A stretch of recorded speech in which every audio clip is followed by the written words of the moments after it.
আসসালামু আলাইকুম। সবাইকে স্বাগতম 10 মিনিট স্কুলের আজকের অ্যাডমিশনের ম্যাথ ক্লাসে। আপনাদের সাথে আছি আমি নাফিজ ইসলাম এবং আজকে আমরা আলোচনা করব হচ্ছে খুবই গুরুত্বপূর্ণ একটা টপিক নিয়ে, সেটা হচ্ছে আমাদের স্থিতিবিদ্যা পর্ব 1। তো শুরু করি। প্রথমে আমরা হচ্ছে বলের কিছু সূত্র নিয়ে আলোচনা করব। তো প্রথমে যেটা আসবে সেটা হচ্ছে বলের ত্রিভুজ সূত্র। তো এটা হচ্ছে একটা ত্রিভুজ, এই ত্রিভুজের একটা বাহু বরাবর যদি একটা বল P এবং P এর আদি বিন্দু আর শেষ বিন্দু আমি তো জানি, এটা হচ্ছে আমার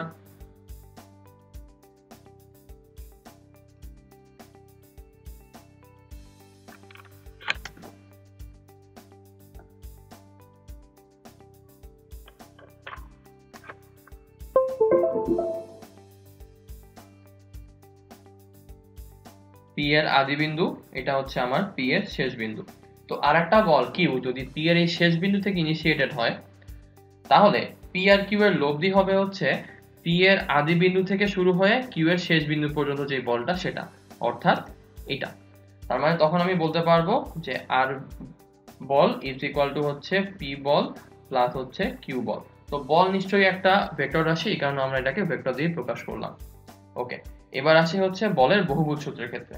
তো ধরা যাক এটা হচ্ছে আমার একটা বিন্দু। তো এই বিন্দুতে অনেকগুলা বল ক্রিয়ারত আছে একই সাথে।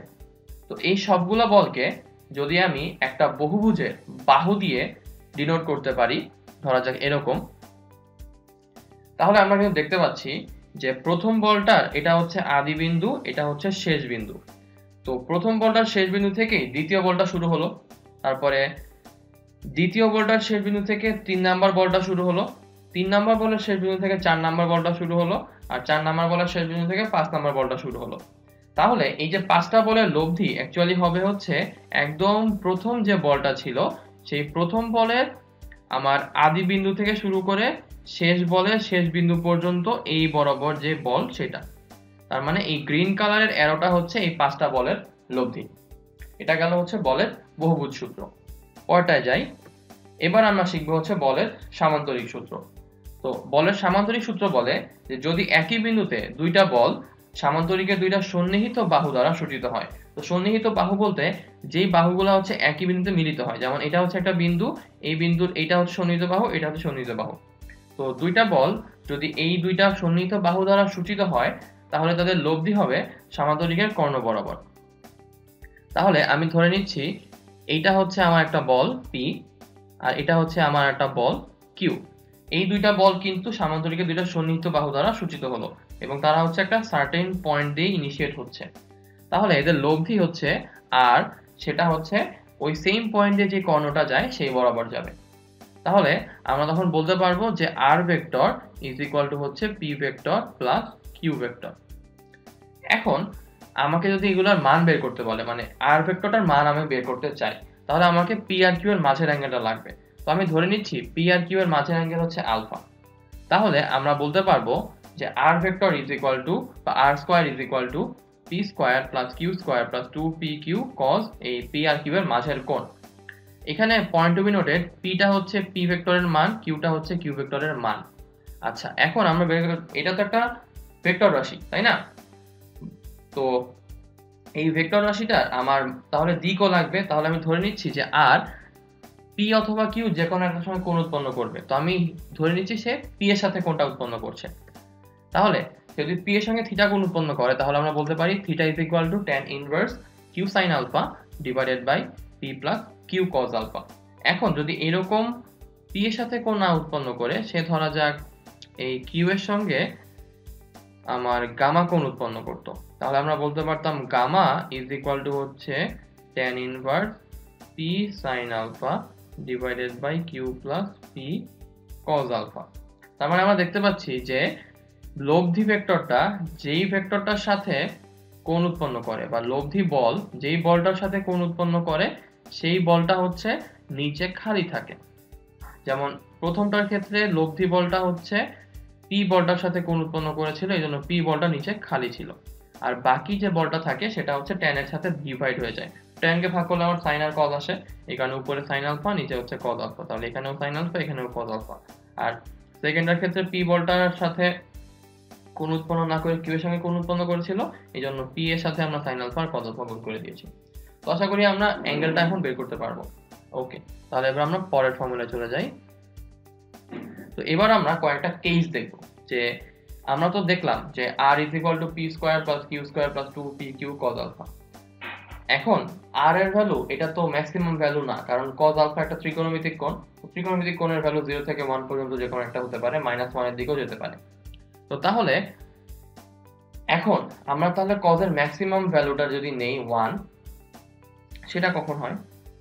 0 ডিগ্রিতে হয়। তাহলে আমার তখনই নিশ্চয়ই r ম্যাক্সিমাম হবে। তাহলে আমরা বলতে পারি কেস 1 হচ্ছে আমার বৃহত্তম লব্ধি বা হচ্ছে বৃহত্তম বল, সেটা হচ্ছে r max। r max = আমার আসবে p + q। তাহলে সেক্ষেত্রে p আর q এর মাঝের অ্যাঙ্গেলটা 0 হয়ে যাবে, কারণ p যদি এদিকে যায় q টাও নিশ্চয়ই এদিকে যাবে। এই কারণে দুইটা যেহেতু সমান্তরাল হয়ে গেল, তাহলে মাঝের অ্যাঙ্গেল হয়ে গেল 0। আর যেহেতু তাহলে লব্ধিটাও একই দিকেই যাচ্ছে, তার মানে লব্ধিটা এদের সঙ্গে অ্যাঙ্গেলটাও 0 হয়ে যাবে। এই কারণে থিটা = আমার 0। আর cos 0 এর ভ্যালু 1 যদি ম্যাথমেটিক্যালি প্রুফ করতে চাই, এই কারণে হচ্ছে থিটার ভ্যালুটা আমার 0 চলে আসছে। কেস 2 হচ্ছে আমার ক্ষুদ্রতম লব্ধি। তো এই ক্ষেত্রে আমরা ধরে নিচ্ছি হচ্ছে p বলটা q বলের থেকে বড়। তো p বলটা যদি q বলের থেকে বড় হয়, তাহলে ধরা যাক এটা হচ্ছে p বলের দিক, এটা হচ্ছে আমার q বলের দিক। তো এই কেসটার জন্যই আমার লব্ধিটা সবচেয়ে কম হবে না। তাছাড়া তো প্রত্যেক ক্ষেত্রেই আমার q বলটা আর p বলটা একটা একটাকে কমপ্লিমেন্ট দিবে একটু করে হলেও, বাট এই ক্ষেত্রে কমপ্লিমেন্ট দিবে না, কারণ cos 180 এর ভ্যালু কত আসে? -1। তো এই কারণে আমরা যদি লব্ধিটা নেই, ধরা যাক লব্ধিটা এখন গেল হচ্ছে এই বরাবর, তাহলে এই লব্ধিটা নিশ্চয়ই p এর দিকে যাবে এবং এই বরাবর গিয়েছে। তাহলে এই লব্ধিটা q এর সাথে কোণটা আসবে কি? 180 ডিগ্রি, আর p এর সঙ্গে কোণটা আসবে হচ্ছে 0 ডিগ্রি। এই কারণে থিটা = আমার 180 আর 0। আর আলফা তো অবভিয়াসলি 180 ডিগ্রি হবে, কারণ যেহেতু দুইটা বলের মাঝের অ্যাঙ্গেল এখানে নিতে হচ্ছে, আর দুইটা বল যেহেতু একদম জাস্ট একটা আরেকটার অপোজিট দিকে যাচ্ছে। আচ্ছা, এটা গেল আমার কেস 2, ক্ষুদ্রতম লব্ধির কেসটা। এবার আসি হচ্ছে কেস 3, অর্থাৎ যদি বল দুইটা আমার সমকোণে ক্রিয়ারত হয়। তো যদি বল দুইটা আমার সমকোণে ক্রিয়ারত হয়, তাহলে cos আলফার ভ্যালু কত আসবে? cos 90 মানে 0। এই কারণে এখানে হচ্ছে আমার 2pq cos আলফা এই টার্মটা আমার নাই। তাহলে আমার r90 হয়ে গেল হচ্ছে √p² + q²। আর যেহেতু আমার cos 90 মানে আলফার ভ্যালু হচ্ছে আমার 90 ডিগ্রি, সেই কারণে এই যে q sin আলফার ভ্যালু হচ্ছে q * 1, p + q cos আলফার ভ্যালু হচ্ছে p + 0। তাহলে q * 1 / p + 0, এই জন্য হয়ে গেল হচ্ছে tan ইনভার্স q/p। আচ্ছা, এবার আসি হচ্ছে কেস নাম্বার 4, সেটা হচ্ছে সমান সমান বল। তার মানে হচ্ছে এবার বল দুইটা ইকুয়াল, p আর q হচ্ছে ইকুয়াল। তো আমরা যদি এখন ফর্মুলার মধ্যে ফেলি, r = √p² + p² + 2pp cos alpha.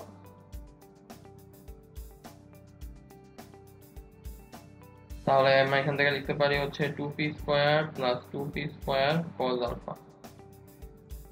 তো আমি যদি এখন এটা গুণ করে দেই, তাহলে বলতে পারি হচ্ছে 2p² 1 + cos আলফা। তো 1 + cos আলফা মানে কি? 1 + cos 2 * alpha/2। তাহলে এটা কি আসবে? 2 cos² alpha/2। তাহলে এটাকে লিখতে পারি হচ্ছে 2p² * cos² alpha/2, আর এই 2 আর 2 গুণ করলে হয়ে যায় 4। এটাকে যদি রুট করে দেই, তাহলে আমার আসবে হচ্ছে 2p cos alpha/2।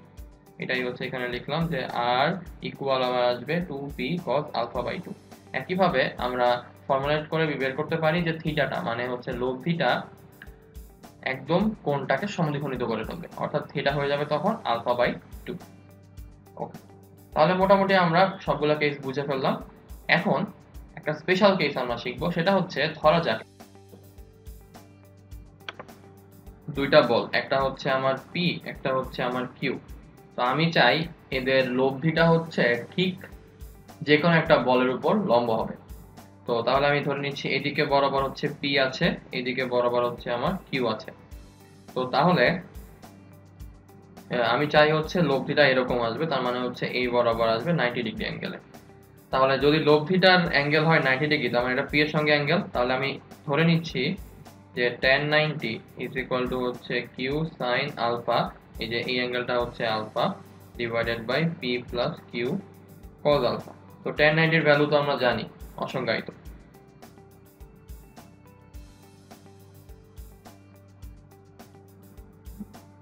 তাহলে আমরা লিখতে পারি হচ্ছে 1/0 = হচ্ছে q sin alpha p + q cos alpha. তো এবার যদি আমি ক্রস মাল্টিপ্লিকেশন করে দেই তাহলে p plus q cos alpha is equal to হচ্ছে আমার 0। তাহলে আমরা বলতে পারি যে cos alpha is equal to minus p by q. তো তাহলে যদি এরকম হয় যে পি বলটার ভ্যালু ধরলাম হচ্ছে আমার 4 নিউটন আর কিউ বলটার ভ্যালু ধরলাম হচ্ছে আমার 8 নিউটন, তাহলে আমার কি আসছে cos alpha is equal to হচ্ছে মাইনাস 4/8 মানে মাইনাস হাফ। তাহলে আলফা ইজ ইকুয়াল টু আমার 120 ডিগ্রি চলে আসতেছে। এখন এখানে কিন্তু একটা আমি সার্টেন লিমিট ধরে নিয়েছি যে দুইটা বল যদি একটা আর একটার দ্বিগুণ এবং লব্ধিটা ছোট বলটার উপরে লম্ব, এরকম যদি কোনো কেস পাই তাহলে আমরা বলতে পারবো ওই সেই বল দুইটার মাঝের অ্যাঙ্গেলটা আসবে হচ্ছে অলওয়েজ 120 ডিগ্রি। এই ম্যাথটা আমাদের কোথায় লাগে? আমরা যে গতিবিদ্যায় নদী নৌকার ম্যাথ করি না, যে নৌকার বেগ সাঁতারুর বেগের দ্বিগুণ, তখন হচ্ছে এই ম্যাথটা লাগবে। যে সাঁতারু এই বরাবর যাত্রা শুরু করলে স্রোতের বেগ যদি তার অর্ধেক আসে তখন সে হচ্ছে ধাক্কা খেয়ে লম্ব বরাবর যেতে পারবে। তো তখন তাদের মধ্যবর্তী কোণটা হতে হবে হচ্ছে 120 ডিগ্রি। তো এটা তো ভেক্টরই, তাই না? তো বল দেই, তারপরে হচ্ছে বেগ দেই, যাই দেই না কেন অ্যান্সার তো আমার সেমই আসবে। তো আশা করি নতুন জিনিসটা আমরা বুঝতে পারলাম। ওকে, তাহলে এবার আমরা পরের টাইপে চলে যাই। তো পরের টাইপটা হচ্ছে নির্দিষ্ট দিকে আমাদের অংশক নির্ণয়। তো আবার একই রকম আমরা ধরে নিচ্ছি হচ্ছে একটা বল আছে আমার পি, একটা বল আছে আমার কিউ, আর এদের লব্ধি হচ্ছে আমার আর। এখন পি আর আর এর মাঝের অ্যাঙ্গেলটা ধরে নিচ্ছি আমি আলফা, একইভাবে আমি ধরে নিচ্ছি কিউ আর আর এর মাঝের অ্যাঙ্গেলটা হচ্ছে আমার বিটা। তো এখন এইখানে যদি আমার এই অ্যাঙ্গেলটা বিটা আসে তাহলে আমি একান্তর কোণ হিসাবে বলতে পারি এই অ্যাঙ্গেলটাও আসবে হচ্ছে আমার বিটা। আর এই টোটাল অ্যাঙ্গেলটা যেহেতু আমার আলফা প্লাস বিটা, তাহলে আমি বলতে পারি এতটুকু আমার আসবে হচ্ছে আলফা প্লাস বিটা অনুরূপ কোণ। তাহলে এটা আমার কি আসবে pi minus alpha plus beta. তো আমি যদি এখন তাহলে এই যে এই ট্রায়াঙ্গেলটাকে নিয়ে নেই, তাহলে এরকম একটা ট্রায়াঙ্গেল আমরা পাই, যেই ট্রায়াঙ্গেলের এই অ্যাঙ্গেলটা হচ্ছে আমার বিটা, এই অ্যাঙ্গেলটা হচ্ছে আমার আলফা, আর এই অ্যাঙ্গেলটা হচ্ছে আমার পাই মাইনাস আলফা প্লাস বিটা। তো এই বরাবর আমার যে বল সেটা হচ্ছে আমার পি, এই বরাবরের বলটাকে আমি এখানে শিফট করে দিতে পারি যেহেতু ধারক রেখা সমান্তরাল। তাহলে এই বরাবর বলটা আমার হচ্ছে কিউ আর এই বরাবর বলটা আমার হচ্ছে আর। তো তাহলে এখন এইটার মধ্যে আমি কিন্তু চাইলে ত্রিভুজ সূত্র বা ত্রিভুজের যে সাইন রুল সেটা কিন্তু অ্যাপ্লাই করতে পারি। তো সাইন রুল কি বলে যে বাহু divided by sine opposite angle is equal to বাহু divided by sine opposite angle is equal to হচ্ছে বাহু divided by sine opposite angle. তাহলে আমার ব্যাপারটা আসে p divided by sine beta is equal to হচ্ছে q divided by sine alpha is equal to হচ্ছে আর divided by sine pi minus alpha plus beta. তো pi minus alpha plus beta মানে actually কি sine alpha plus beta, ওটাই হচ্ছে আমরা এখানে একবারে লিখে দিয়েছি। তো এখন আমরা যদি এই অনুপাতটা আর এই অনুপাতটাকে একবার আইসোলেট করি, দেন এই অনুপাতটা আর এই অনুপাতটাকে একবার আইসোলেট করি, তাহলে আমরা লিখতে পারি হচ্ছে p by sine alpha sorry beta, p by sine beta is equal to R divided by sine alpha plus beta, q by sine alpha is equal to R divided by sine alpha plus beta. ওইখান থেকে কোণগুলোকে পক্ষান্তর করলে আমরা পেয়ে যাই p is equal to r into sine beta divided by sine alpha plus beta, q is equal to r into sine alpha divided by sine alpha plus beta.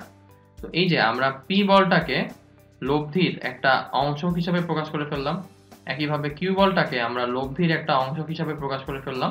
এটাই হচ্ছে নির্দিষ্ট দিকে বলের অংশক নির্ণয়ের ফর্মুলা। তো আশা করি ফর্মুলাটা আমরা বুঝতে পেরেছি।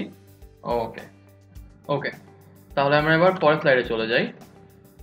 তো পরের স্লাইডে আমাকে বলেছে নির্দিষ্ট দিকে লম্বাংশক নির্ণয়। তার মানে হচ্ছে যে আগে তো অংশক বের করেছিলাম, এবার হচ্ছে লম্ব অংশক মানে লম্বাংশটা বের করব। তো লম্বাংশকের ব্যাপারটা হচ্ছে যদি এই দুইটা অ্যাঙ্গেল মানে এর সমষ্টি আমার 90 ডিগ্রি আসে, তাহলে আমার কি sine alpha plus beta is equal to হয়ে যাবে হচ্ছে আমার সাইন 90, আর সাইন 90 এর ভ্যালু কত হচ্ছে 1। তাহলে আমরা লিখতে পারি p is equal to r sin beta divided by 1 R q is equal to r sin alpha divided by 1। তার মানে এখান থেকে চলে আসছে p is equal to হচ্ছে r sin beta R q is equal to হচ্ছে r sin alpha। তাহলে এই যে এই p আর কিউ কে ডিরেক্ট হচ্ছে আমি সাইন মানে আর এর একটা সাইন উপাংশ একটা কজ উপাংশে ভাগ করে ফেললাম।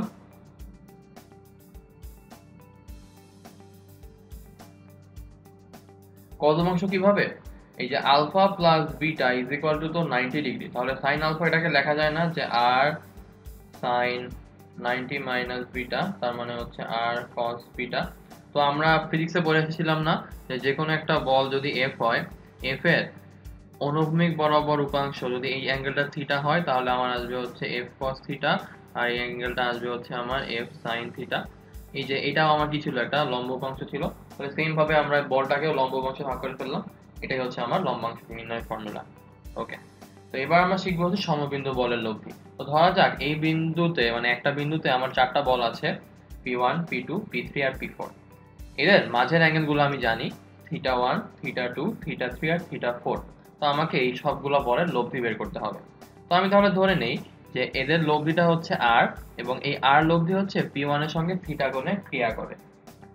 এখন আমরা যে কাজটা করব সেটা হচ্ছে আমরা সবগুলা বলের যে কোনো এক দিক বরাবর উপাংশগুলো নিয়ে যোগ করে দিব। তাহলে কি হবে, যে কোনো এক দিক বরাবর যদি উপাংশগুলো নিয়ে যোগ করি তাহলে ওই সবগুলা উপাংশ যোগ করে টোটাল যে আমার লব্ধিটা, সেই লব্ধিটার ওই স্পেসিফিক দিকের উপাংশকে নির্দেশ করবে।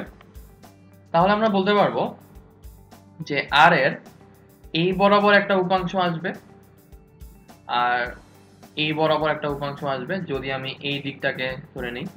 তাহলে আর এর এই বরাবর উপাংশকে সবগুলা বলের এই বরাবর উপাংশ কন্ট্রিবিউট করবে, আর আর এর এই বরাবর উপাংশটাকে সবগুলা বলের এই বরাবর উপাংশটা কন্ট্রিবিউট করবে। তো যদি আমরা এই দুটাকে লম্বাংশ হিসেবে নিতে পারি তাহলে সুবিধা কি, যে এই একটা অ্যাঙ্গেল বের করে ফেললে বাকি একটা জাস্ট আমার কমপ্লিমেন্টারি অ্যাঙ্গেল আসবে, মানে সাইন হলে কজ আসবে, কজ হলে সাইন আসবে। তাহলে শুরু করি। তো প্রথমত আমরা ধরে নিচ্ছি হচ্ছে আর কস থিটা, মানে হচ্ছে এই অ্যাঙ্গেলটাকে আমি থিটা ধরে, এই যে থিটা ধরলাম, থিটা ধরে আমি এই বরাবর সবগুলোর উপাংশ বের করতে চাই। তাহলে প্রথম বল P1 এর এই বরাবর উপাংশ কি আসবে, P1 এর দিকে উপাংশ নিলে মাঝের অ্যাঙ্গেল 0, এই কারণে আমার অ্যাঙ্গেলটা আসবে হচ্ছে P1 cos 0। আবার P2 এরটা কি আসবে, P2 cos এই যে এই অ্যাঙ্গেলটা মানে θ1। P3 এরটা আসবে হচ্ছে P3 again cos, আমার এইখান থেকে যেহেতু অ্যাঙ্গেলটা তাহলে শুরু করে এই পর্যন্ত আসবে, তাহলে কি আসবে θ1 প্লাস θ2। আর P4 এর জন্য অ্যাঙ্গেলটা কি আসবে, এখান থেকে শুরু করে একদম এই পর্যন্ত, তাহলে θ1 প্লাস θ2 প্লাস θ3। তাহলে একইভাবে যেহেতু আমরা এখন এটার পারপেন্ডিকুলার দিকে উপাংশটা নিচ্ছি, তাহলে এই সবগুলা কজ 90 মাইনাস কজ হয়ে যাবে, মানে কি আসবে, সাইন হয়ে যাবে। তাহলে আর সাইন থিটা ইজ ইকুয়াল সবগুলোর জাস্ট কজের জায়গায় সাইনটা আমরা বসাই দিচ্ছি, অ্যাঙ্গেল কিন্তু কোনো চেঞ্জ হচ্ছে না। তাহলে এখন আমরা এখান থেকে পেয়ে গেলাম হচ্ছে আর কস থিটা, আর পেয়ে গেলাম হচ্ছে আমার R sine theta is equal to একটা ভ্যালু। তো এদেরকে যদি আমি এখন স্কোয়ার করে যোগ করে দেই তাহলে আমার এখান থেকে আর স্কোয়ার কমন নিলে আসবে হচ্ছে sine square theta plus cos square theta is equal to একটা সার্টেন ভ্যালু। এখান থেকে আর এর ভ্যালু চলে আসবে। আর এর ভ্যালু পেয়ে যাওয়ার পরে আমি এটাকে ধরলাম ইকুয়েশন নাম্বার 1, এটাকে ধরলাম ইকুয়েশন নাম্বার 2। তাহলে আমি যদি 2 কে 1 দিয়ে ভাগ করে দেই তাহলে আমার এখান থেকে tan ইনভার্স করলে থিটার ভ্যালু চলে আসবে না। তাহলে আমরা কিন্তু টোটাল লব্ধিটা এবং লব্ধির দিকটা বের করে ফেলতে পারলাম। ওকে, তাহলে এটা গেল মোটামুটি আমার ফার্স্টের থিওরিগুলা। তাহলে এবার চলো ম্যাথ শুরু করে ফেলি। তো প্রথম টাইপের ম্যাথ, বলের লব্ধি নির্ণয়। তো প্রথম ম্যাথটায় বলেছে 3p এবং 2p দুইটা বলের লব্ধি হচ্ছে r। প্রথম বলটাকে যদি দ্বিগুণ করি তাহলে লব্ধিটাও আমার দ্বিগুণ হয়। আমাকে এখন বল দ্বয়ের মধ্যবর্তী কোণটা বের করতে হবে। তো ফার্স্ট অফ অল আমি যেহেতু লব্ধি জানি r, তাহলে এখান থেকে r এর ভ্যালুটা বের করে ফেলি।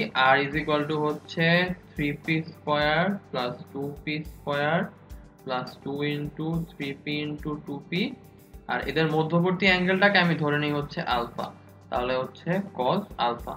তাহলে এখান থেকে আমরা পাই r square is equal two 9 plus 4 মানে হচ্ছে 13p স্কয়ার প্লাস 3 দুগুণা 6 দুগুণা হচ্ছে 12p স্কয়ার cos আলফা। এখন আমাকে বলেছে যে প্রথম বলটাকে যদি দ্বিগুণ করি, তার মানে 3p এখন হয়ে গেল হচ্ছে 6p, তাহলে লব্ধিটাও দ্বিগুণ হবে, তার মানে r এখন হয়ে যাবে হচ্ছে 2r।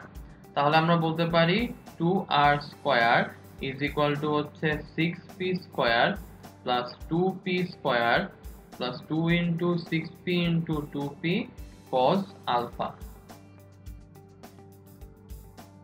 তাহলে এখান থেকে আমরা পাবো হচ্ছে 4r square is equal to 36p square plus 4p square plus এখানে হচ্ছে 24p স্কয়ার cos আলফা। তাহলে এখান থেকে 4 এই r স্কয়ারের ভ্যালুটা আমরা এখান থেকে নিয়ে ইনপুট দিয়ে দেই। তাহলে এখানে আমরা লিখতে পারি 13p square plus 12p square cos alpha is equal to হচ্ছে এখানে আমার 40p square plus 24p square cos alpha. তো তাহলে আমি যদি টোটালটা থেকে 4 কমন নিয়ে কাটাকাটি করে ফেলি তাহলে আমার আসে হচ্ছে 13p স্কয়ার আর প্লাস হচ্ছে 12p square cos alpha is equal to হচ্ছে 10p স্কয়ার প্লাস হচ্ছে 6p স্কয়ার cos আলফা। তো এখান থেকে যদি আমরা সলভ করি তাহলে লিখতে পারি হচ্ছে 6p square cos alpha is equal to হচ্ছে আমার 3p স্কয়ার। তাহলে এখান থেকে আমরা পাই cos alpha is equal to আমার মাইনাস হাফ, তার মানে আলফা ইজ ইকুয়াল টু আমার 120 ডিগ্রি। ওকে, তো আশা করি ম্যাথটা আমরা বুঝতে পেরেছি। ওকে, তাহলে এবার আমরা পরের ম্যাথ চলে যাই। তো পরের ম্যাথটা বলেছে কোন সমবাহু ত্রিভুজে যে কোনো শীর্ষবিন্দুতে p এবং 2p মানের দুইটা বল ক্রিয়া করে। তো আমাকে বলেছে বল দুইটার লব্ধি নির্ণয় করো। তো যেহেতু সমবাহু ত্রিভুজ তাহলে ত্রিভুজটা হচ্ছে এরকম। তো এইটার ধরা যাক এই শীর্ষবিন্দুতে আমার দুইটা বল কাজ করছে, তাহলে এদিকে একটা বল আর এদিকে একটা বল, এটাকে ধরলাম p, এটাকে ধরলাম হচ্ছে 2p। যেহেতু সমবাহু ত্রিভুজ তার মানে মাঝের অ্যাঙ্গেলটা কত আসবে 60 ডিগ্রি। তাহলে আমার লব্ধিটা কত আসবে p square plus 4p square plus 2 into 2p into হচ্ছে p cos 60, এটার উপরে হচ্ছে রুট। তো এটাকে যদি আমরা সলভ করি তাহলে আমার আসবে হচ্ছে 5p square plus 4p square cos 60। তো cos 60 ভ্যালু হচ্ছে হাফ, তার মানে আমার আসবে হচ্ছে 5p স্কয়ার প্লাস হচ্ছে 2p স্কয়ার, তাহলে এখান থেকে 7p স্কয়ার, তার মানে হচ্ছে √7 আর এদিকে হচ্ছে p। তাহলে আমার লব্ধিটা হচ্ছে p√7।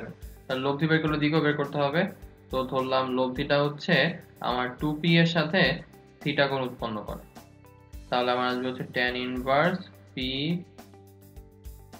sin 60 divided by 2p plus p cos 60। তাহলে আমার আসবে tan ইনভার্স p কমন নিয়ে বাদ দিয়ে দিলে sin 60 ভ্যালু হচ্ছে √3/2 আর এখানে হচ্ছে 2 প্লাস হচ্ছে আমার হাফ। তাহলে এখানে হচ্ছে আমার আসতেছে 2 2 4 আর হচ্ছে 5, তাহলে √3/5। অ্যাঙ্গেলটা হচ্ছে tan ইনভার্স √3/5।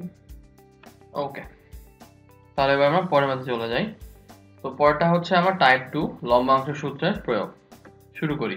তো এটা একটা খানদানি ম্যাথ, আমরা এই ম্যাথটা অনেকবার করেছি এইচএসসি সময় বা এইচএসসি প্রিপারেশন নেওয়ার সময়।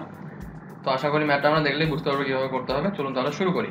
তো এখানে বলেছে কোনো বিন্দুতে ক্রিয়াশীল p এবং q বলের লব্ধি r, খুব ভালো, এবং p এর দিক বরাবর r এর লম্বাংশ হচ্ছে আমার q। তো প্রমাণ করতে হবে হচ্ছে অন্তর্ভুক্ত কোণের দুইটা ভ্যালু আর লব্ধিটা।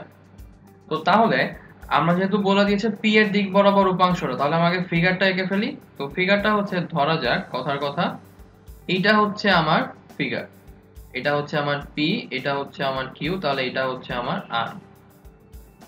তো এদের মধ্যবর্তী অ্যাঙ্গেলটা বলে দিয়েছে আমার আলফা, আমি ধরে নিচ্ছি p এর দিক বরাবর r এর অ্যাঙ্গেলটা হচ্ছে থিটা। তাহলে আমি যখন p বরাবর যদি সবগুলোর উপাংশ নেই বলের, তাহলে বলতে পারি হচ্ছে p cos 0 plus q cos alpha is equal to হচ্ছে r cos থিটা। তো p এর দিক বরাবর r এর উপাংশ কি r cos থিটা না? তো আমাকে কোশ্চেন অনুযায়ী কি বলে দেওয়া যে এই r cos থিটার ভ্যালু হচ্ছে আমার q। তাহলে এখন এটাকে বলতে পারি যে p plus q cos alpha is equal to হচ্ছে q। তো আমি যদি এখন বিয়োগ করে দেই তাহলে বলতে পারি হচ্ছে q minus p is equal to হচ্ছে q cos আলফা। তাহলে এখান থেকে বলা যায় যে cos alpha is equal to q minus p by q, alpha is equal to আমার cos inverse q minus p by q। একটা প্রুফ শেষ। এখন আমি যদি সেকেন্ড লাইন থেকে একটু অন্যভাবে অ্যাপ্রোচ করি, যে এইখানে আমি যদি এখন কিউ কজ আলফাটাকে ডান দিকে নিয়ে আসি, তাহলে বলা যায় p is equal to q common নিলে 1 মাইনাস কজ আলফা। তো 1 মাইনাস কজ আলফাকে আবার কি লেখা যায়, 1 minus cos 2 into alpha by 2। তো 1 মাইনাস কস 2 এ মানে কি 2 সাইন স্কোয়ার এ, তাহলে 2 সাইন স্কোয়ার আলফা বাই 2। তাহলে এই 2 কিউটাকে নিচে পাঠিয়ে দেই, p by 2 q is equal to হচ্ছে আমার সাইন স্কোয়ার আলফা বাই 2। তাহলে এখান থেকে আমরা পাই যে alpha by 2 is equal to হচ্ছে sine inverse root over p by 2 q. তাহলে এখান থেকে আমার আলফার ভ্যালু কি আসবে, এই 2টাকে আমি ডান দিকে পাঠিয়ে দিব। তাহলে এখান থেকে আমরা এখন একবারে লিখতে পারি যে আমার alpha is equal to 2 sine inverse root over p by 2 q. তাহলে কিন্তু আমার দুইটা প্রুফই এখানে হয়ে গেল, যে কজ ইনভার্স এইটা একটা, আর এটা হচ্ছে সাইন ইনভার্সের এটা। তো এখন আমরা হচ্ছে লব্ধি বের করব। তো লব্ধির ফর্মুলা কি ছিল, যে r is equal to root over p square q square 2p q cos alpha. তাহলে লিখি r is equal to root over p square plus q square plus 2p q cos alpha. তো cos আলফার value আমরা এখান থেকে পাই না, q minus p by q বসাই দেই। তাহলে root over p square plus q square plus 2p q q minus p by q. তাহলে এখান থেকে কিউ কিউ কাটা চলে যায়, 2p কিউ মাইনাস হচ্ছে 2p স্কোয়ার। তাহলে আমার এখানে আসলো হচ্ছে q square minus 2p square plus p square, মানে actually minus p square plus এখানে থেকে গেল আমার 2p কিউ। তাহলে আমার r ইজ ইকুয়াল টু এটা চলে আসলো। তাহলে এটা কি আমার থার্ড প্রুফটা ছিল। তাহলে আমার থার্ড প্রুফটাও কিন্তু হয়ে গেল যে r এর ভ্যালু হচ্ছে এটা। তো আশা করি ম্যাথটা আমরা বুঝতে পেরেছি। ওকে, তাহলে এবার আমরা পরের ম্যাথ চলে যাই। তো এই ম্যাথটাই বলেছে যে ও বিন্দুতে ক্রিয়াশীল 4p 3p মানের দুইটা বলের লব্ধি হচ্ছে আমার 5p। তো যদি কোনো ছেদক এদের ক্রিয়া রেখাকে যথাক্রমে r s এবং t বিন্দুতে ছেদ করে, তাহলে আমাকে দেখাতে হবে যে 4/OR plus 3/OS is equal to হচ্ছে 5/OT। তাহলে আমরা আগে ফিগারটা এঁকে ফেলি। ও বিন্দু থেকে আমাকে তিনটা বল অরিজিনেট করছে। তাহলে আমি ধরে নিলাম এটা হচ্ছে আমার 4p বলটা, এটা হচ্ছে আমার 3p বলটা, আর এইটা হচ্ছে আমার তাহলে লব্ধি 5p বলটা। তো এটাকে আমি নাম দিলাম আমার 4p, এটাকে আমি নাম দিলাম হচ্ছে 3p, এটাকে আমি নাম দিলাম হচ্ছে 5p। তো একটা ছেদক এদেরকে হচ্ছে ছেদ করে যাবে। তো ধরে নিলাম এটা হচ্ছে সেই ছেদকটা। তো ছেদকটা কি কোন কোন বিন্দুতে ছেদ করবে বলেছে, হচ্ছে যথাক্রমে r s এবং t বিন্দুতে।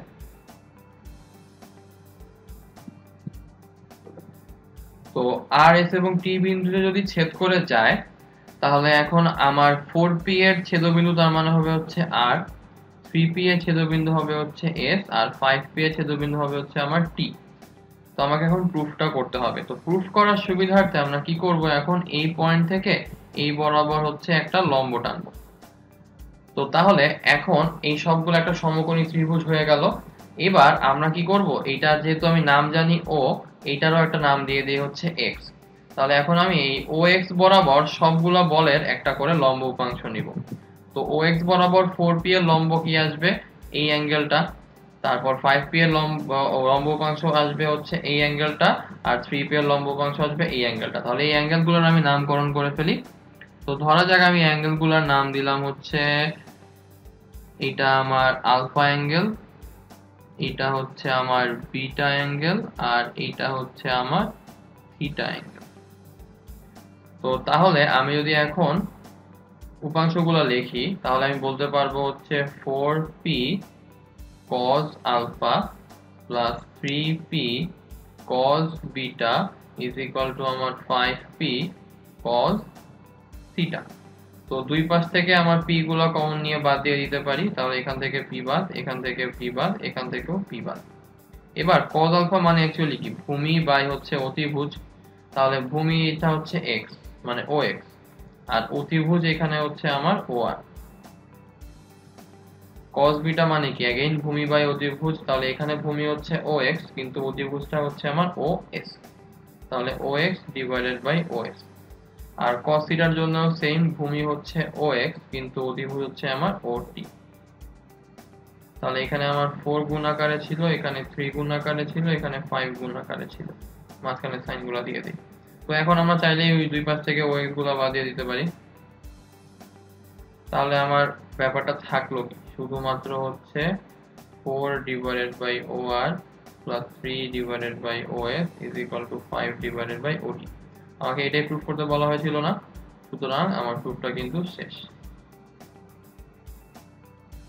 তো আশা করি ম্যাথটা আমরা বুঝতে পেরেছি। ওকে,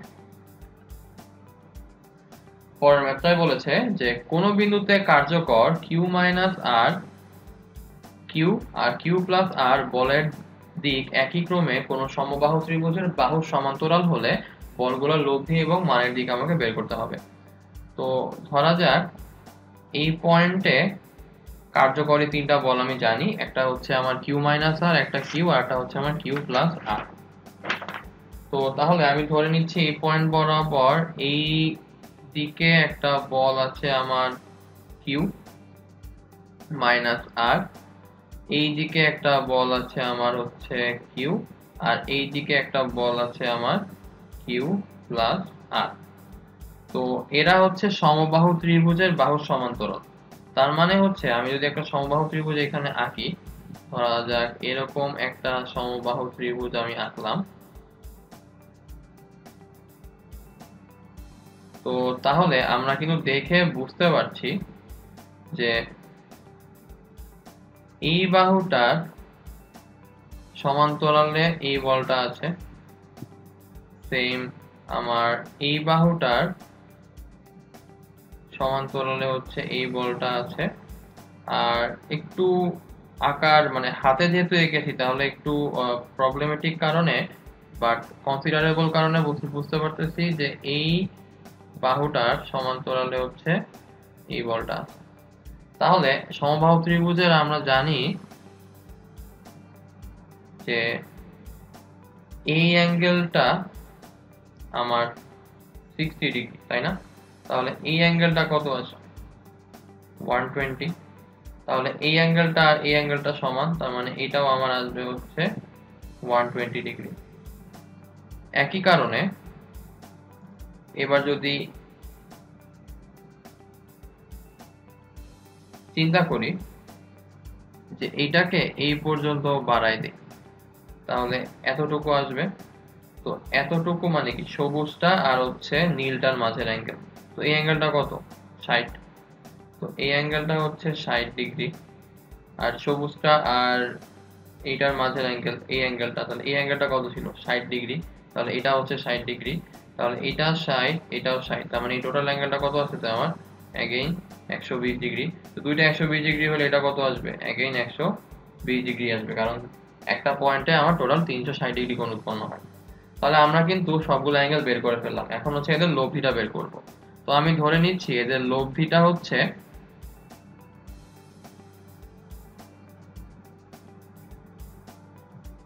এই বরাবর কাজ করতেছে।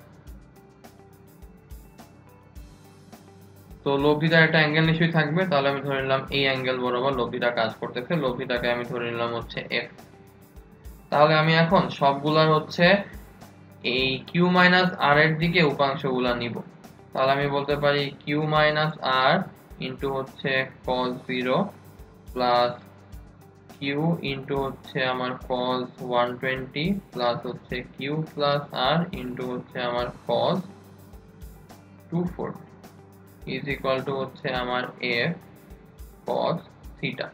একইভাবে q minus r sin 0 plus q sin 120, আর এদিকে হচ্ছে q plus r sin 240 is equal to আমার হচ্ছে f sin theta.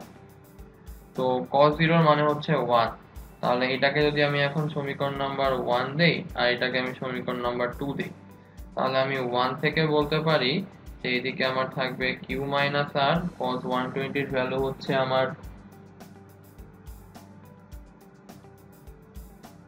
Minus half, তাহলে হচ্ছে মাইনাস কিউ বাই 2, আর cos 240 এর ভ্যালু হচ্ছে আমার এগেইন মাইনাস হাফ, তাহলে হচ্ছে minus q by two minus r by two is equal to হচ্ছে আমার এফ কস থিটা। তাহলে মাইনাস কিউ বাই টু যদি করি তাহলে আমার শুধুমাত্র হচ্ছে একটা কিউ হয়, একটা কিউ আর একটা কিউ কাটা চলে যায়, আর মাইনাস আর বাই টু আমার আসবে হচ্ছে, তার মানে minus three r divided by হচ্ছে টু।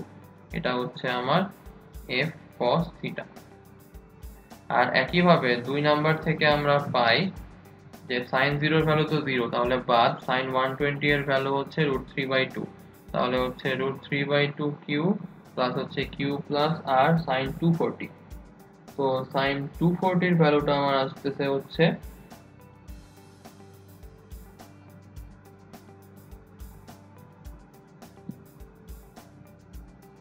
-√3/2, তাহলে হচ্ছে -√3/2 কিউ -√3/2 হচ্ছে আর। তাহলে এই প্লাসে মাইনাসে কাটা চলে যায়, আর এখানে আমার হচ্ছে এফ সাইন থিটা। তাহলে আমার এফ সাইন থিটার ভ্যালু আসতেছে -√3/2 আর। তাহলে আমি এফ কস থিটা পেয়ে গেলাম, এফ সাইন থিটা পেয়ে গেলাম। স্কোয়ার করে যদি আমি যোগ করে দেই তাহলে এফ এর ভ্যালু আমার আসবে হচ্ছে √ওভার ওই আর স্কোয়ারের রুটটা বাইরে দিয়ে দিই, এখানে শুধুমাত্র আর হয়ে গেল, তাহলে 3/2 হোল স্কোয়ার প্লাস হচ্ছে √3/2 হোল স্কোয়ার। তাহলে এখানে আমার আসে হচ্ছে 9/4 আর ওখানে হচ্ছে 3/4, তাহলে হচ্ছে 12/4, তার মানে হচ্ছে আমার √3। তাহলে এখানে আমার আসতেছে হচ্ছে √3 আর এফ এর ভ্যালু। আর এখান থেকে আমি যদি থিটা চলে যাই তাহলে থিটা ইজ ইকুয়াল টু হচ্ছে tan ইনভার্স আর আর কাটা চলে যায়, আর এখানে আমার থাকে হচ্ছে -√3/2 ডিভাইডেড বাই হচ্ছে 3/2। তো দুইটাই মাইনাস, তার মানে কোন কোয়াড্রেন্টে যাবে? অবভিয়াসলি থার্ড কোয়াড্রেন্টে যাবে। আর হাফ হাফ কাটা চলে যায়, √3 আর 3 কাটাকাটি করলে 1/√3। তাহলে আমার অ্যাঙ্গেলটা আসবে হচ্ছে 30, তার মানে হচ্ছে 180 প্লাস 30, তার মানে 210 ডিগ্রি। তাহলে tan theta is equal to আমার 210 ডিগ্রি। তাহলে এখান থেকে আমরা পাচ্ছি f ইজ ইকুয়াল টু আমার √3 আর থিটা ইজ ইকুয়াল টু হচ্ছে 210 ডিগ্রি। তো এটা আমরা কিন্তু শর্টকাট হিসেবে মনে রাখতে পারি যে যদি তিনটা বল আমার সমান্তর শ্রেণীভুক্ত হয় তাহলে তাদের লব্ধিটা হবে হচ্ছে √3 ইন্টু তাদের ডিফারেন্স। কিভাবে ডিফারেন্স হলো? এই যে কিউ মাইনাস আর আর কিউ এর ডিফারেন্স কত, আর কিউ আর কিউ প্লাস আর এর ডিফারেন্স কত আর। তার মানে এই যে কি এই তিনটা বল এরা কিন্তু আসলে ইনডিরেক্টলি সমান্তর শ্রেণীভুক্তই আছে। তাহলে এদের লব্ধি কত হলো? √3 ইন্টু এই যে যেই ডিফারেন্সটা ছিল।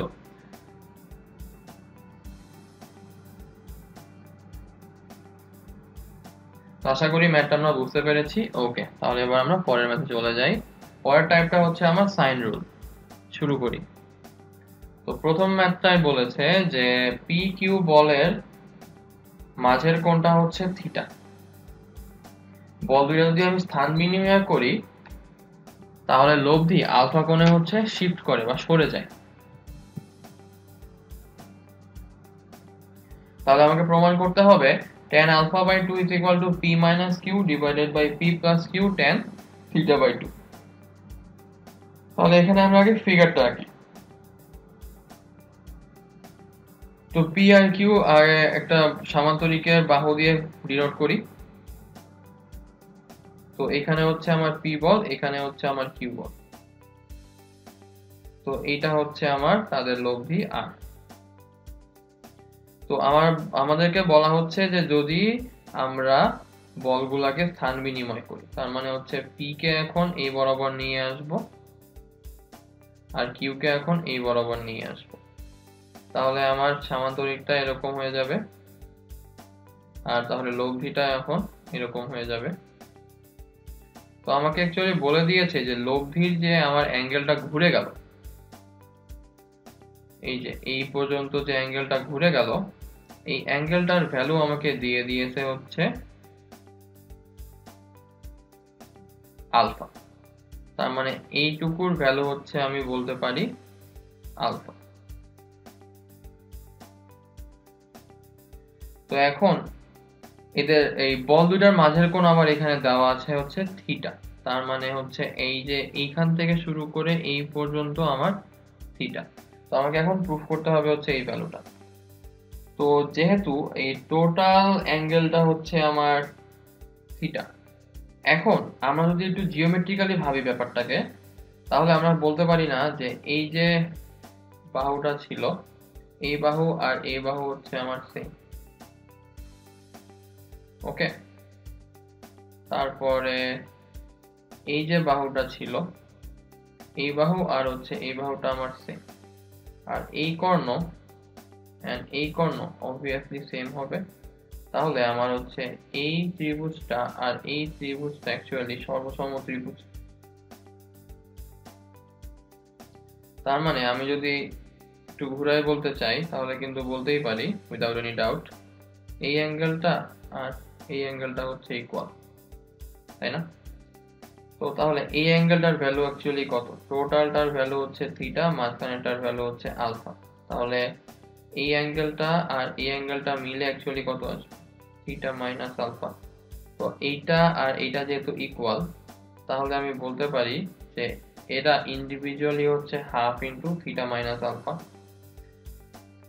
তার মানে আমি এখন বলতে পারবো এইটা হচ্ছে হাফ থিটা মাইনাস আলফা, এইটা হচ্ছে আমার হাফ থিটা মাইনাস আলফা।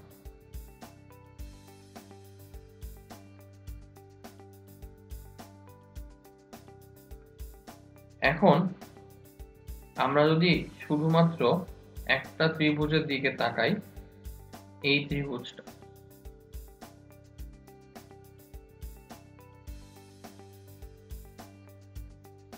তো এটাকে আমি একটু বড় করে আঁকি। এখন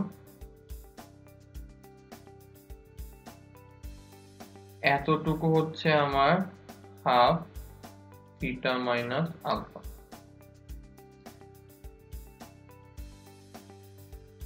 ওকে, এই পুরা বড় অ্যাঙ্গেলটা হচ্ছে আমার থিটা, তাহলে এটাকে বাড়াই দিলে এই অ্যাঙ্গেলটাও থিটা আসবে। তাহলে এটা কত আসবে? এটা তার মানে আসবে হচ্ছে আমার পাই মাইনাস থিটা। খুব ভালো। তো এইটা যদি পাই মাইনাস থিটা হয় আর এটা হচ্ছে হাফ থিটা মাইনাস আলফা, তাহলে এই অ্যাঙ্গেলটা কত আসবে? Pi minus theta minus half theta minus alpha. তাহলে পাই পাই বাদ, তাহলে এখানে আমার হয়ে গেল থিটা মাইনাস হচ্ছে হাফ থিটা প্লাস হচ্ছে হাফ আলফা। তাহলে এটা আমার আসবে হচ্ছে হাফ থিটা প্লাস আলফা। তাহলে এই অ্যাঙ্গেলটা আমরা এখন পেয়ে গেলাম হাফ থিটা প্লাস আলফা। তো এবার আমরা তো জানি যে এইটা হচ্ছে আমার পি বল, আর এইটা যেহেতু আমার কিউ বল, তার মানে অবভিয়াসলি এটা হচ্ছে আমার কিউ বল। এটা হচ্ছে কিউ, এটা হচ্ছে আমার পি। তো আমি যদি এখন সাইন রুল অ্যাপ্লাই করি, তাহলে পি ডিভাইডেড বাই এই অ্যাঙ্গেলটা ইজ ইকুয়াল টু হচ্ছে কিউ ডিভাইডেড বাই সাইন এই অ্যাঙ্গেলটা। তাহলে আমরা বলতে পারি এখন যে p divided by sine half theta plus alpha is equal to হচ্ছে q divided by sin half theta minus alpha। তো এখন এটাকে যদি সলভ করতে থাকি আমরা, তাহলে ফার্স্টে নিয়ে আসবো p by q is equal to sin theta plus alpha by 2 sin theta minus alpha divided by হচ্ছে 2। তাহলে আমি যদি এটাকে এখন বিয়োজন যোজন করি, তাহলে লিখতে পারি হচ্ছে p minus q divided by হচ্ছে p plus q is equal to হচ্ছে এটাকে ধরলাম আমি sin c, এটাকে ধরলাম আমি sin d। তাহলে sin c minus sin d, তাহলে হচ্ছে আমার 2 cos c plus d divided by হচ্ছে 2। তাহলে হচ্ছে আমার এইখানে শুধুমাত্র থিটা বাই টু যোগ হয়ে থিটা থাকবে, তাহলে থিটা ডিভাইডেড বাই 2 আর হচ্ছে আমার সাইন সি মাইনাস ডি, তার মানে হচ্ছে শুধুমাত্র আমার আলফা বাই 2 থাকবে। তাহলে divided by again sine c plus sine d. তো সাইন সি প্লাস সাইন ডিতে আমার সাইন চলে আসবে আগে, তাহলে 2 সাইন, এখানে আসবে থিটা বাই 2, এখানে আসবে কস আলফা বাই 2। তাহলে দুই পাশ থেকে হচ্ছে আমি 2 2 গুলা বাদ দিয়ে দেই, আর এই যে cos বাই sin তার মানে হচ্ছে আমার cot, আর এইখানে আমার আসবে হচ্ছে tan। তো এইখান থেকে আমরা পাচ্ছি হচ্ছে cot theta বাই 2,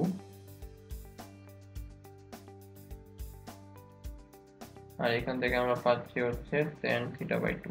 তো এইটাকে যদি এই পাশে পাঠিয়ে দেই তাহলে আমরা লিখতে পারি হচ্ছে tan theta বাই 2, এখানে হচ্ছে p মাইনাস q, এখানে হচ্ছে p plus q is equal two আমরা এখানে লিখতে পারি হচ্ছে tan আলফা বাই 2।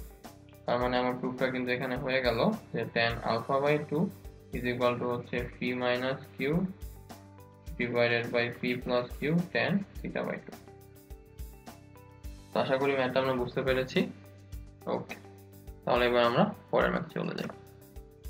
তো পরের টাইপটা হচ্ছে লব্ধির দিক। ওকে, তাহলে আমরা ম্যাথটা শুরু করি। প্রথম ম্যাথে বলেছে কোনো বিন্দুতে 2p এবং p মানের দুইটা বল ক্রিয়া করলে প্রথমটাকে যদি দ্বিগুণ করি এবং দ্বিতীয়টার মান যদি 8 একক বৃদ্ধি করি তাহলে লব্ধির দিকটা অপরিবর্তিত থাকে।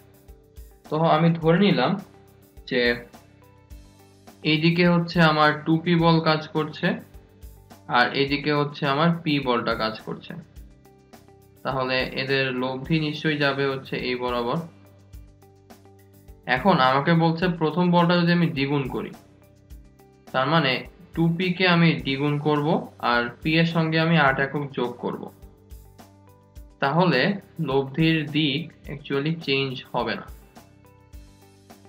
তার মানে এটা কিন্তু এইভাবে আসবে।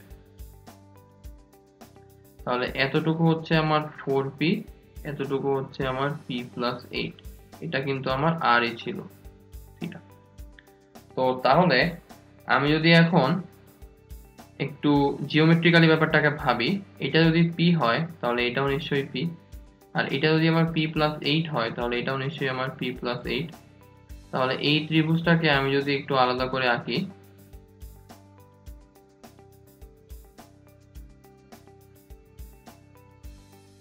তাহলে এটা হচ্ছে p প্লাস 8, এটা হচ্ছে p, এটা হচ্ছে 2p, এটা হচ্ছে আমার 4p।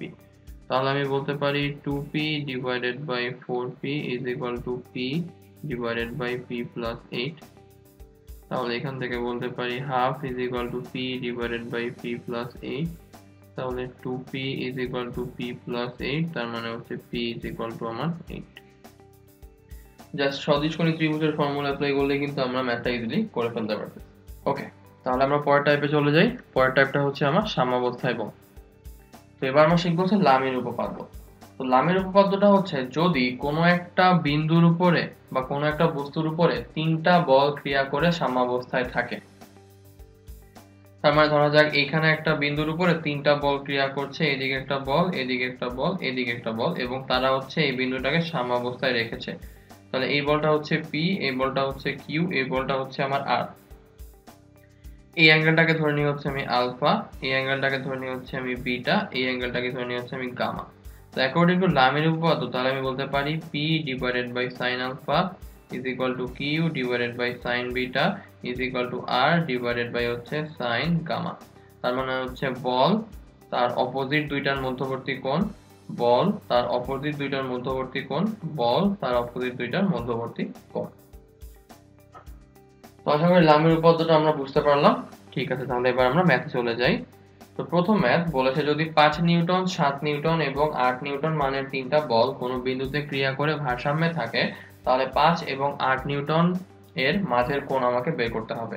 যেহেতু তারা ভারসাম্যে আছে তাহলে বলতে পারি এখানে হচ্ছে 5 নিউটন বল ক্রিয়াশীল, এইখানে হচ্ছে আমার 8 নিউটন বলটা ক্রিয়াশীল। তাহলে এইখানে আমি ধরে নিচ্ছি যে আমার 7 নিউটন বলটা ক্রিয়াশীল হবে। এখন যেহেতু এরা সাম্যাবস্থায় আছে তাহলে অবভিয়াসলি এদের দুইজনের লব্ধি হবে হচ্ছে আরেকটা বল এটা।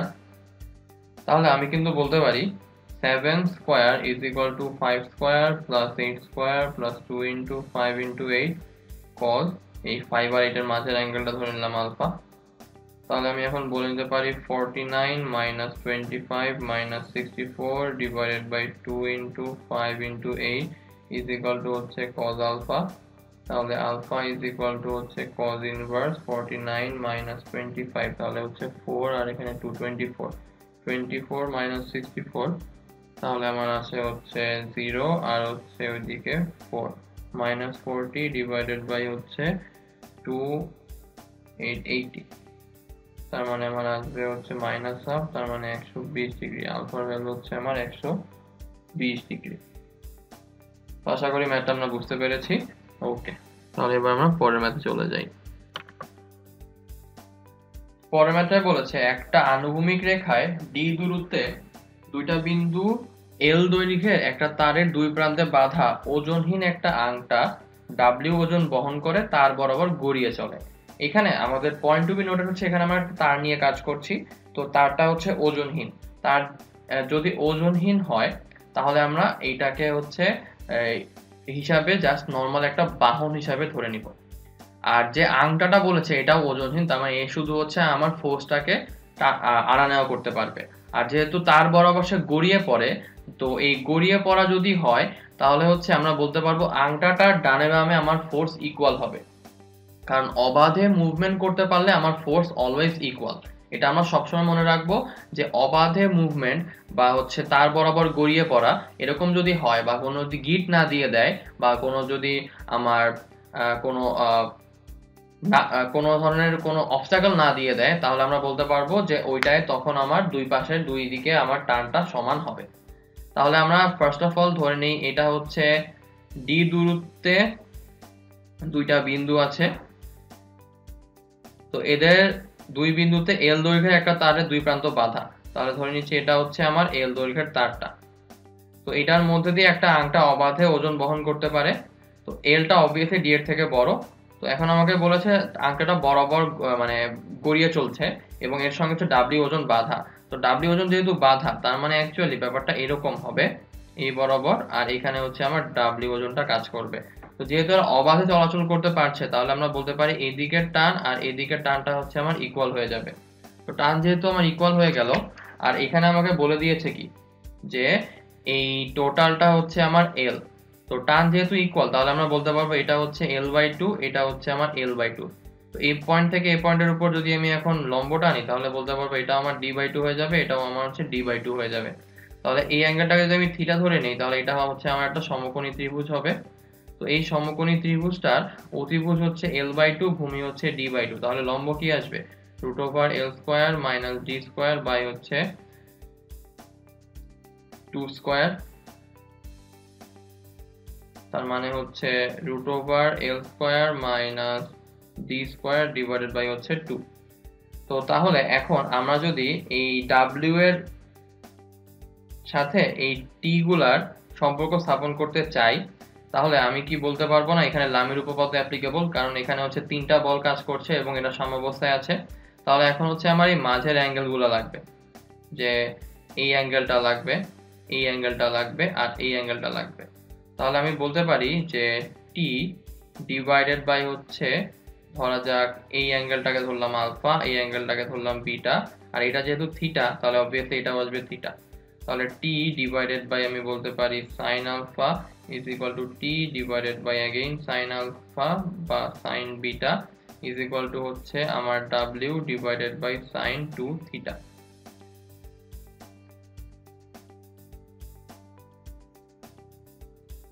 তো তাহলে আমরা যদি এখন যে কোনো একটা T কে নিয়ে নেই তাহলে, আর একটা W কে নিয়ে নেই, তাহলে কিন্তু আমি এখন সিস্টেমটা দিয়ে দিতে পারি।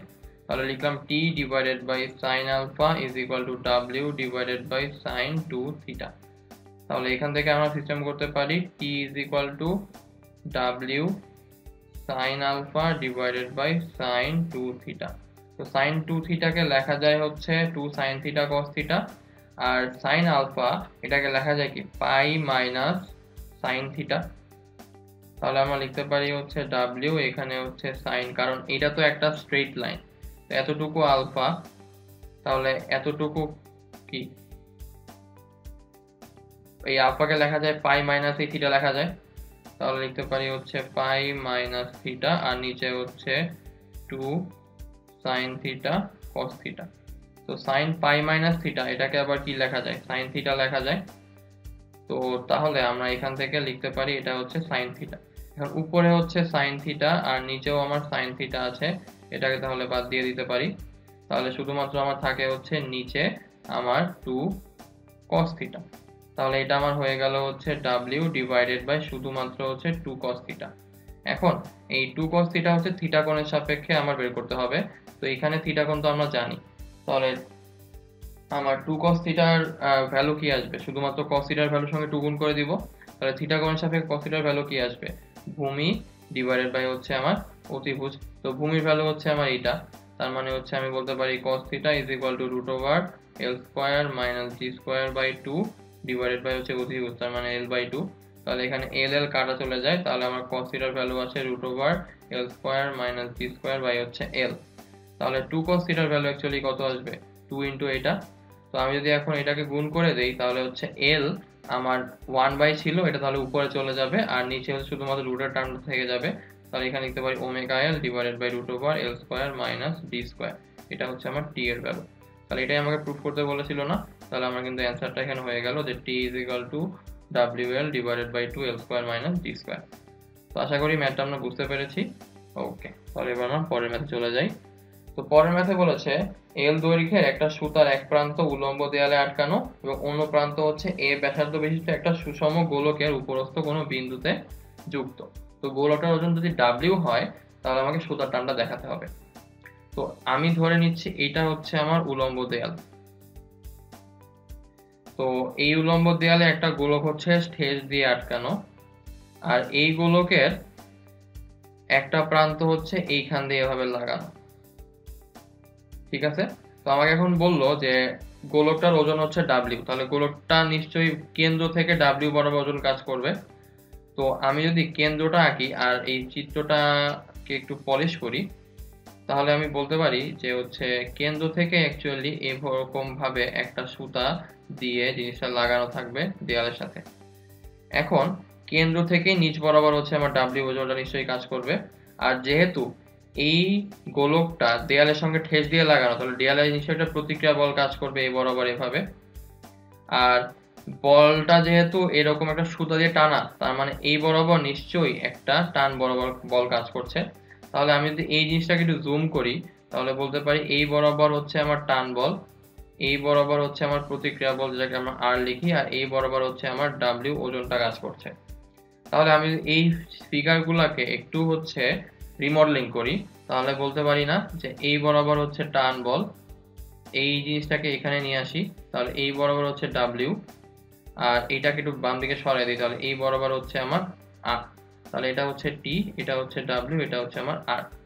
তো এখন আমাকে বলেছে যে এল দৈর্ঘ্যের সুতা ছিল, তাহলে এতটুকুর দৈর্ঘ্য ছিল হচ্ছে আমার এল, আর গোলকটার ব্যাসার্ধ ছিল হচ্ছে আমার এ, তাহলে এতটুকু হচ্ছে আমার এ। সিমিলারলি এতটুকু আমার এ আসবে, তাহলে আমি বলতে পারি এতটুকুর দৈর্ঘ্য হচ্ছে এ আর এতটুকুর দৈর্ঘ্য হচ্ছে কি এই এল প্লাস হচ্ছে এ, তার মানে এখানে লিখতে পারি হচ্ছে এল প্লাস এ। তাহলে এখন এটা হচ্ছে একটা সমকোণী ত্রিভুজ, এইটুকু হচ্ছে এল প্লাস এ, এইটুকু হচ্ছে এ, তাহলে এটা কি আসবে root over L square plus এ স্কয়ার প্লাস 2al মাইনাস হচ্ছে আমার এ স্কয়ার। আমার শুধুমাত্র থাকতেছে হচ্ছে root over L square plus 2al। তাহলে এখন আমাকে বলেছে যে সুতার টানটা বের করতে হবে। তাহলে এখন আমরা এটা লিখতে পারবো না যে টি ডিভাইডেড বাই হচ্ছে L plus a is equal to R divided by হচ্ছে a is equal to W divided by root over L square plus 2al। তাহলে এখান থেকে লেখা যায় T is equal to W L plus a divided by root over 2al plus হচ্ছে L square. তাহলে আমাকে এটাই প্রুফ করতে বলেছিল না, তাহলে কিন্তু আমার প্রুফটা একবারই এখানে শেষ হয়ে গেল। আশা করি ম্যাথটা আমরা বুঝতে পেরেছি। ওকে, তাহলে এবার আমরা পরের ম্যাথে চলে যাই।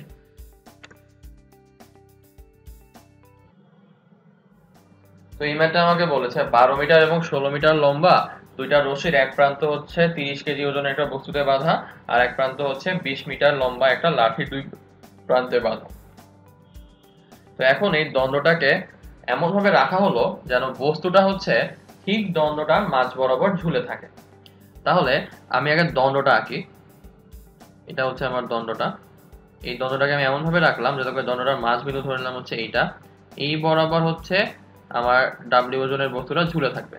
তাহলে এই দিকে থাকবে হচ্ছে আমার একটা রশি, আর এই দিকে থাকবে হচ্ছে আমার একটা রশি। তো রশিগুলোকে আমরা অন্য কালারের কালি দিয়ে আঁকি। তাহলে এইটা হচ্ছে আমার একটা রশি, আর এটা হচ্ছে আমার আর একটা রশি। তাহলে আমার একটা রশি বরাবর কাজ করবে বল হচ্ছে আমার T1 বল, আর একটা রশি বরাবর আমার কাজ করবে হচ্ছে আমার T2 বল। তো আমাকে হচ্ছে এই T1 T2 ভ্যালুটা বের করতে হবে। তো আমাকে গিভেন ইনফরমেশন দেওয়া আছে হচ্ছে এইটুকু আমার হচ্ছে 20, এইটুকু আমার 12, এইটুকু আমার হচ্ছে 16।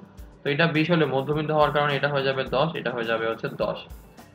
এখন আমরা যদি খেয়াল করে দেখি তাহলে বলতে পারি 12 স্কয়ার প্লাস হচ্ছে 16 square is equal two 144 plus হচ্ছে 256 ইজ ইকুয়াল টু হচ্ছে 400, তার মানে হচ্ছে 20 স্কয়ার।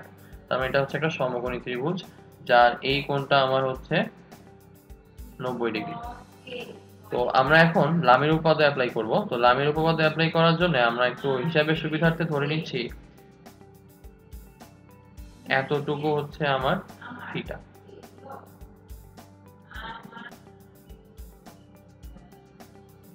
তো এখন আমরা যদি লামির উপপাদ্য অ্যাপ্লাই করি তাহলে হচ্ছে বলতে পারি যে T1 ডিভাইডেড বাই হচ্ছে sin 180 minus theta is equal to হচ্ছে T2 ডিভাইডেড বাই হচ্ছে sin T2 এর অ্যাঙ্গেলটা আসবে হচ্ছে 180 মাইনাস এই ছোট অ্যাঙ্গেলটা। এই ছোট অ্যাঙ্গেলটা কি 90 মাইনাস থিটা, তাহলে হচ্ছে 180 minus 90 plus theta is equal to হচ্ছে W ডিভাইডেড বাই হচ্ছে sin 90 ডিগ্রি। তার মানে এখান থেকে লিখতে পারি T1 ডিভাইডেড বাই হচ্ছে sin theta is equal to T2 divided by হচ্ছে cos theta is equal to W divided by 1। তার মানে আমরা T1 সমান সমান বলতে পারি হচ্ছে W cos থিটা, আর T2 সমান সমান বলতে পারি হচ্ছে W sin থিটা। তো এখন আমাকে হচ্ছে থিটার ভ্যালুটা বের করতে হবে। তো আমরা যেহেতু ধরে নিচ্ছি এই অ্যাঙ্গেলটা থিটা, তো আমরা তো জানি যে একটা সমকোণী ত্রিভুজের পরিবৃত্তের যে হচ্ছে কেন্দ্র সে অ্যাকচুয়ালি থাকে হচ্ছে অতিভুজের মাঝ বিন্দুতে বা মধ্যবিন্দুতে। তো আমরা তো এখন বলতে পারতেছি যে এই বিন্দুটা আসলে অতিভুজের মধ্যবিন্দু। তাহলে এইটা আমার হচ্ছে একটা পরিবৃত্তের ব্যাসার্ধ, এটা আমার হচ্ছে একটা পরিবৃত্তের ব্যাসার্ধ, এটা আমার হচ্ছে একটা পরিবৃত্তের ব্যাসার্ধ। তার মানে এই বাহুটা আর এই বাহুটা ইকুয়াল। এই বাহু আর এই বাহু যদি ইকুয়াল হয়ে যায় তাহলে আমরা কি বলতে পারি না যে আমার এই কোণটা আর হচ্ছে এই কোণটা ইকুয়াল। তার মানে এটাকেও আমরা এখন বলতে পারবো থিটা কোণ। তাহলে হিসাবের সুবিধার জন্য ত্রিভুজটা যদি এখানে আরেকবার রাখি, এই অ্যাঙ্গেলটা হচ্ছে থিটা, এটা হচ্ছে 20, এটা হচ্ছে 12, এটা হচ্ছে আমার 16।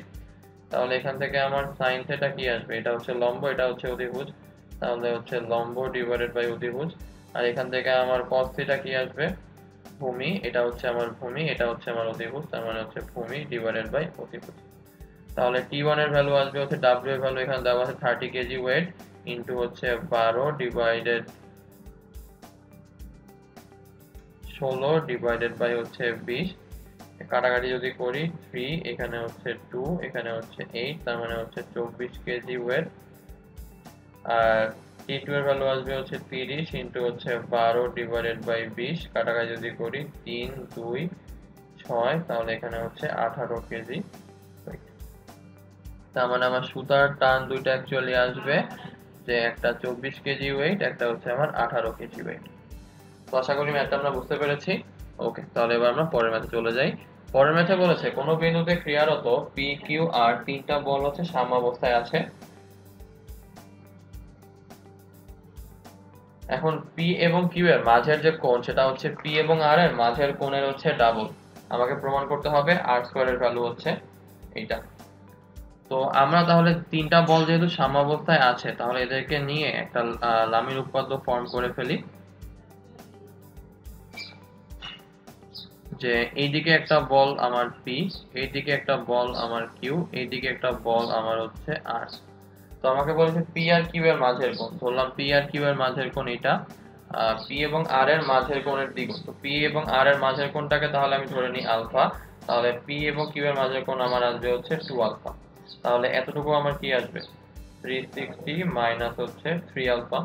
তো আমি যখন লামি অ্যাপ্লাই করি তাহলে বলতে পারি p divided by sin 360 minus 3 alpha is equal to আমার q ডিভাইডেড বাই হচ্ছে sin alpha is equal to r divided by হচ্ছে sin টুয়াইস আলফা। তাহলে p ডিভাইডেড বাই হচ্ছে sin 3 alpha q divided by sin alpha r divided by sin 2 alpha. Formula apply করে যদি বাদ দিয়ে দেই তাহলে আমরা এখন বলতে পারি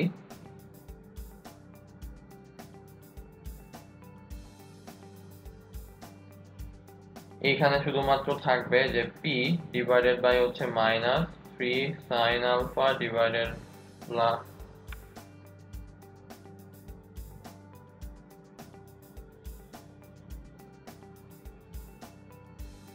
minus 4 sin cube alpha q divided by sin alpha is equal to r divided by sin alpha cos alpha এখানে হচ্ছে 2।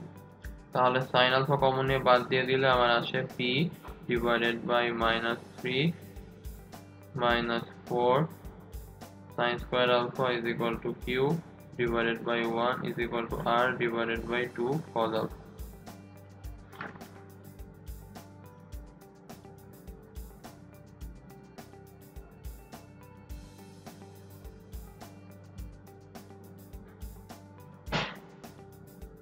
তো এবার আমরা হচ্ছে আইসোলেট করে করে কাজ করব। প্রথমে হচ্ছে এতটুকু অনুপাতকে আলাদা করি।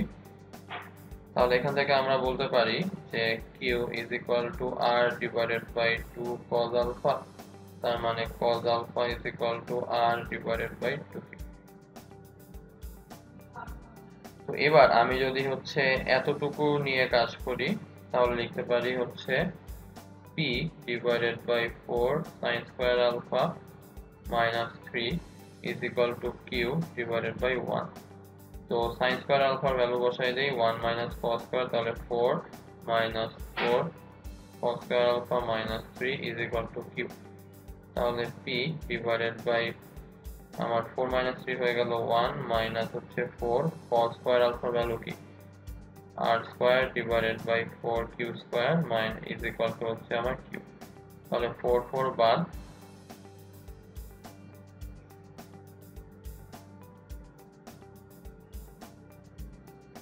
তাহলে এখান থেকে পাই p ডিভাইডেড বাই হচ্ছে q square minus r square by q square is equal to হচ্ছে q।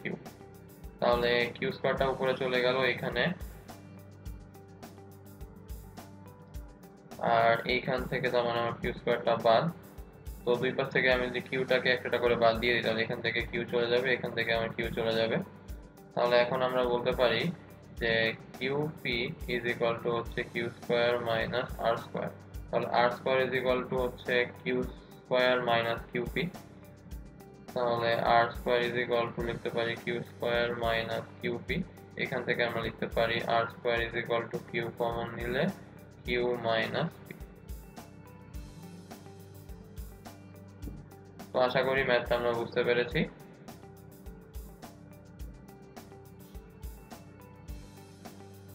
ওকে, তাহলে এবার আমরা আমাদের পরের ম্যাথে চলে যাই। পরের ম্যাথে বলেছে একটা হেলানো তলের দৈর্ঘ্য এবং ভূমির সমান্তরালে p এবং q বল প্রত্যেকে w ওজনের বস্তুকে স্থির রাখতে পারে। তাহলে আমাকে প্রুফ করতে হবে 1/p square plus 1/q square is equal two 1/w square. তার মানে ধরে নিচ্ছি এটা হচ্ছে আমার একটা হেলানো তল, এটা ভূমির সঙ্গে আমার কথার কথা থিটা কোণে আছে। তো এই হেলানো তলের এইখানে হচ্ছে আমার একটা বস্তু আছে। তো এই বস্তুটা যেহেতু হেলানো তলের উপরে বসে আছে আমাদের সবসময় মনে রাখতে হবে প্রতিক্রিয়া বল সবসময় তলের উপরে লম্ব। তাহলে হেলানো তলটা হচ্ছে এইটা, তো এটার উপর যে প্রতিক্রিয়া বলটা যেটা হচ্ছে আমার এই তলের উপরে লম্ব হয়ে এই বরাবর যাবে। আর এই যে বস্তুটা সবসময় হচ্ছে ভূমির সাথে লম্ব থাকবে, তার মানে বস্তুটা হচ্ছে আমার এই বরাবর কাজ করতেছে। এখন আমি এই বস্তুটাকে স্থির রাখার জন্য একবার হচ্ছে ভূমির সমান্তরালে মানে এই বরাবর একটা বল দিয়েছি, আর একবার হচ্ছে আমি অনুভূমিক তলের সমান্তরালে অর্থাৎ হচ্ছে এই বরাবর একটা বল দিয়েছি। তো প্রশ্ন মতে ভূমির সমান্তরালের বলটা হচ্ছে আমার p, আর প্রশ্ন মতে হেলানো তলের দৈর্ঘ্যের সমান্তরাল বলটা হচ্ছে আমার পি, আর হচ্ছে ভূমি সমান্তরালের বলটা হচ্ছে আমার কিউ। এরা হচ্ছে ইন্ডিভিজুয়ালি বস্তুটাকে হচ্ছে স্থির অবস্থায় রাখে। তো এখন এখানে আমরা একটা জিনিস খেয়াল করবো, সেটা হচ্ছে এটা যদি থিটা হয় তাহলে এটা 90 ডিগ্রি, তাহলে এটা 90 ডিগ্রি হলে এটা হচ্ছে আমার 90 মাইনাস থিটা। তাহলে এই বরাবর যদি এটাকে এক্সটেন্ড করে দেই তাহলে এটা 90 ডিগ্রি আসবে, তাহলে এই অ্যাঙ্গেলটা 90 মাইনাস থিটা হলে এতটুকু অ্যাঙ্গেল কি আসবে, আমার থিটা ব্যাক করবে। ওকে, তাহলে এবার আমরা এই চিত্রটাকে ইন্ডিভিজুয়ালি একবার একবার করে নেবো। এই পেজটাকে আমি দুই ভাগে ভাগ করে নিলাম।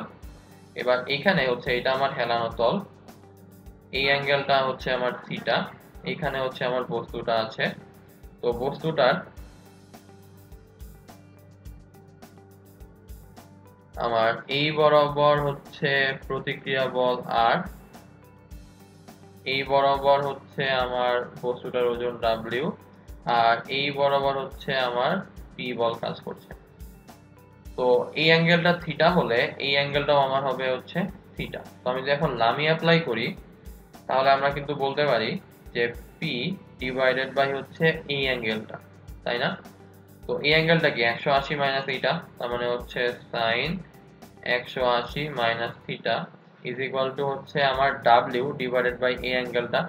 তো এই অ্যাঙ্গেলটা আমার কি তলের উপর লম্ব আর হচ্ছে তলের সমান্তরাল, তার মানে মধ্যবর্তী কোণ কত আসবে 90 ডিগ্রি, তাহলে আমার আসবে ডাব্লিউ ডিভাইডেড বাই হচ্ছে sine 90 degree is equal to হচ্ছে আর ডিভাইডেড বাই হচ্ছে sine 90 plus theta.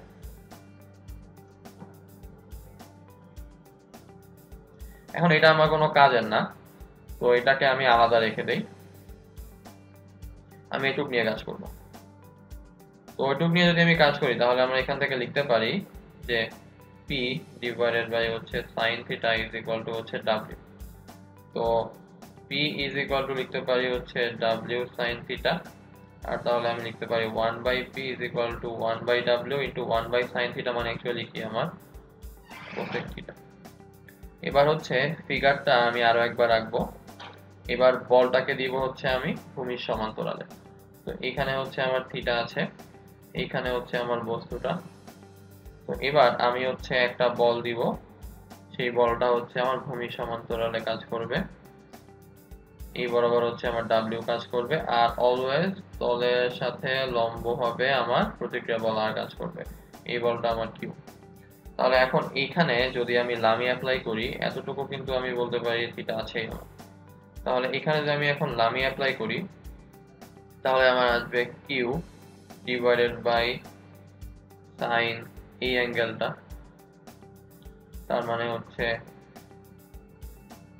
180 minus theta is equal to W divided by হচ্ছে সাইন এই অ্যাঙ্গেলটা।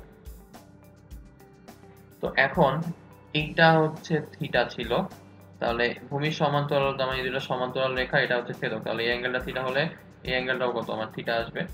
তো এতটুকু কি আমার 90 ডিগ্রি, কারণ তলের উপর লম্ব, তাহলে এই পুরো অ্যাঙ্গেলটা কি 90 প্লাস থিটা, তাহলে লিখতে পারি ডাব্লিউ ডিভাইডেড বাই হচ্ছে sine 90 plus theta is equal to হচ্ছে আর ডিভাইডেড বাই এই অ্যাঙ্গেলটা তাহলে কত এখন 90 ডিগ্রি ডিভাইডেড বাই সাইন 90। তো এইবারেও হচ্ছে আমার আর এর ভ্যালু কোনো কাজে আসবে না, তাহলে এটাকে আমরা হচ্ছে রেখে দিব। এতটুকু নিয়ে কাজ করলে আমরা তখন লিখতে পারি যে কিউ ডিভাইডেড বাই হচ্ছে আমার sine theta is equal to W divided by আমার কস থিটা। তাহলে এখান থেকে লিখতে পারি 1 by q is equal to 1 by W into হচ্ছে আমার কট থিটা। তো এবার আমি এটাকে দিলাম ইকুয়েশন নাম্বার 1, এটাকে দিলাম ইকুয়েশন নাম্বার 2। তো আমি যদি এখন 1 স্কয়ার আর 2 স্কয়ার করে এদেরকে পরস্পর বিয়োগ করে দেই তাহলে আমার ইকুয়েশনটা কি দাঁড়ায় 1 by p square minus 1 by q square